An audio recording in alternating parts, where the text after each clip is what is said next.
सूत जी महाराज से 88,000 ऋषियों ने कहा प्रभु 6 प्रश्न बाद में सुनाना, लेकिन 6 प्रश्न सुनाने से पहले हमें अपने गुरु की कथा को सुनाओ, जो आपके गुरुदेव थे उनकी कथा में सुनना चाहता। ये तो सुखदेव बाबा वो है जिन्होंने महाभारत जैसे महान ग्रंथों को लिखा।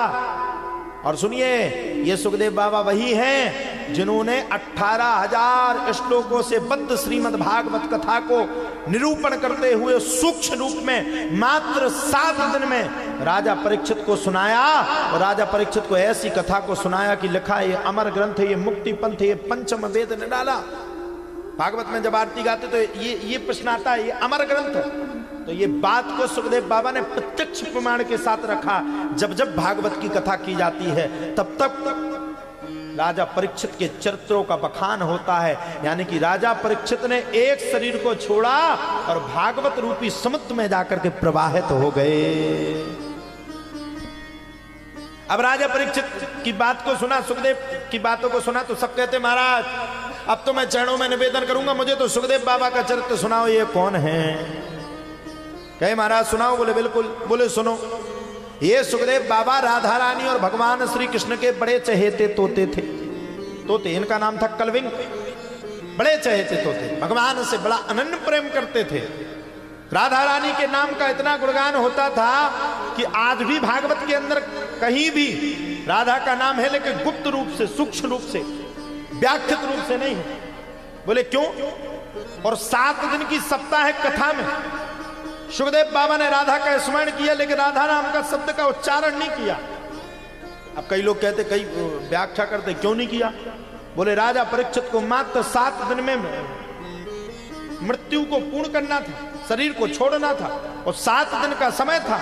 अगर सुखदेव राधा रानी के नाम को ले लेते तो कई हजार वर्षों तक के लिए उनके मन में तपस्या लग जाती, और जब तपस्या लग जाती तो वो भगवान की कथा को कैसे कह पाते, कैसे सुन पाते और कैसे श्रवण कर पाते। इसलिए सुखदेव जी महाराज ने राधा नाम का उच्चारण नहीं किया।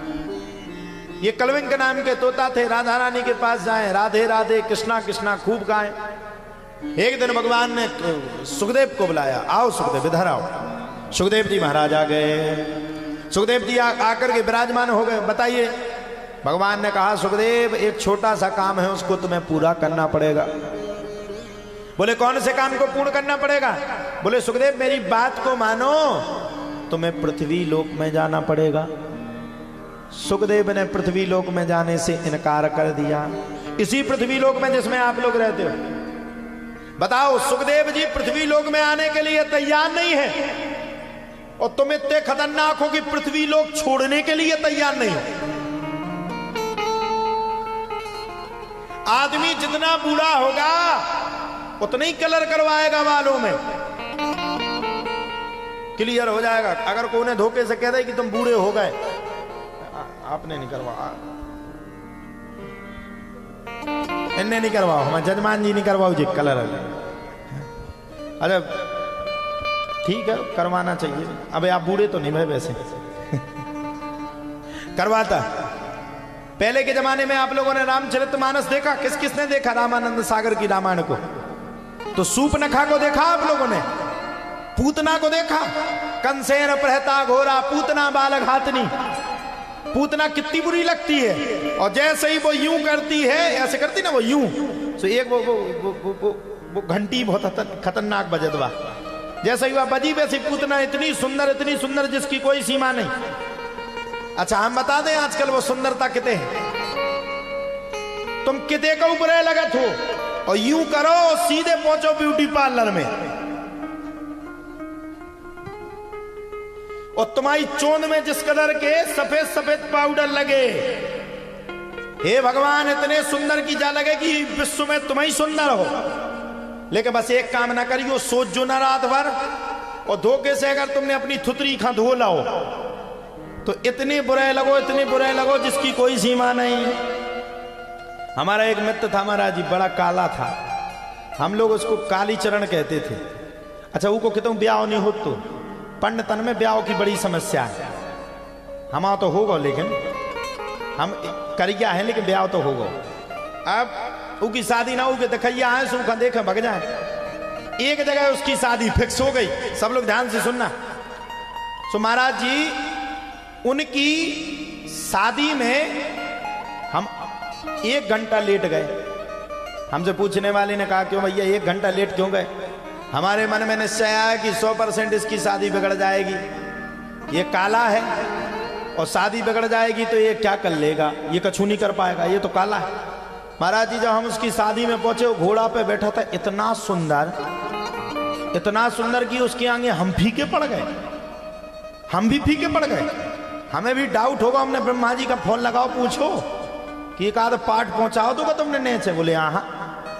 अच्छा लड़का बड़ा सुंदर। हम भी पहुंचे तो हमने उसके बगल में कहा क्या बात है, बढ़िया जम रहा है। बोले हाँ। हुआ क्या, वो रात्रि के समय में वो चढ़ावा नहीं चढ़ता है, तो लड़की बैठती चढ़ावा में और लड़का का काम नहीं रहता, तो वो उस टाइम जाके आराम कर लेता। वो गया सो गया। ध्यान से सुनना, जैसे ही वो सोया सो खबास कक्का ने जाके उनको जगा दे, उठो भावरन को टेम होगा, जगा देता। सो भगत को वो भूल को ध्यानो, बाथरूम में जाके उन्हें अपने मोखा धो लो। पहले तो कम करिया तो अब की वे डबल करे आओ। अच्छा कड़ो सो कड़ो नीचे पहुंचे, वो टुपिया लगा के सो और खतरनाक भैंसा सुर खाई लगे। अब जी से उनको ब्याह होने तो सुबह मोड़ी बोली जी से ब्याह ना करे, चाहे प्राण चले जाए। हम तो समझ गए कि लाठी हलवे को टेम है, हमने अपनों गमछा ओढ़ो।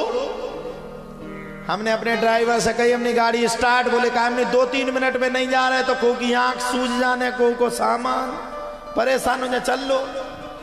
अब मोड़ी तैयार नहीं, इतने में क्या होता, वो जूस उस पीते ना, गर्मी का समय था तो बच्चे जूस पी रहे थे, किसी ने धक्का दे दिया, सो लड़की के मुंह पे जूस गिर गया।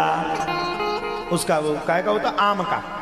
सो बोली हमें शादी नहीं करना, चाहे प्राण चले जाए। हमने बेटा एक काम करो, शादी चाहे बाद में हो जाएगी, होगी नहीं होगी वो तो ठीक है, हमें तो पता है को ब्याह होने नहीं है, लेकिन एक काम करो, सबसे पहले ये तुम्हारे ऊपर ये जूस गिर गया, ये फल गिर गए, एक काम करो अपने मुख को धुलाओ। मोड़ी मुंह धोबे गई तो वो तो साजो ही लग रहा हो तू।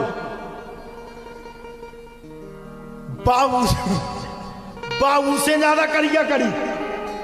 अब लड़का का कि अब हमें ब्याह नहीं करने, अब मोड़ी का हमें करने, और लड़का का कि अब हमें नहीं करने। दो ही लड़वे में तो पूरे पक्ष के अपनी अपनी कुलारी लाए ठाणे की, अब ना करो तो हम काट डाले। हम बीच में हमने चुप रहो, हमने तुम भी करिया और तुम भी करिया।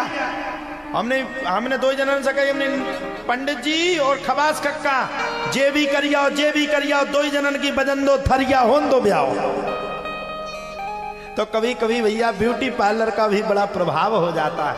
और हम सच कहें, किसी से प्रसन्न हो या ना हो, अपने आत्मा को बल बुद्धि से आप अच्छा कर पाओ या ना कर पाओ, शरीर को अच्छा कर पाओ या ना कर पाओ, लेकिन मन की आत्मा को इतना शुद्ध कर लेना कि भगवान एक दिन तुमसे मिलने के लिए चला है। भगवान ने कुबड़ी को भी विश्व सुंदरी बना दिया, वो है भगवान। और आज सुखदेव बाबा कह रहे हैं मैं पृथ्वी लोक पे तो बिल्कुल नहीं जाऊंगा, 1 मिनट भी नहीं जाऊंगा, 1 सेकंड भी नहीं ठहरूंगा, मुझे पृथ्वी लोक में नहीं जाना। बोले क्यों? बोले इसलिए नहीं जाना क्योंकि पृथ्वी लोक में बड़ा अन्याय है। वहां जाएंगे, शादी हो जाएगी, पत्नी जी आ जाएंगे, श्रीमती आएंगी, बच्चा हो जाएंगे, बच्चा पैदा होंगे, उनको पालते पोसते हम ही मर जाएंगे, हम नहीं जाएंगे। भगवान ने कहा देखो सुखदेव, आदेश हमारा है, तुम्हें पृथ्वी लोक में जाना पड़ेगा। भगवान के आदेश को मान करके सुखदेव जी महाराज पृथ्वी लोक में गए और तोती के गर्भ में पालन पोषण होने लगा, अंडाशय के रूप में।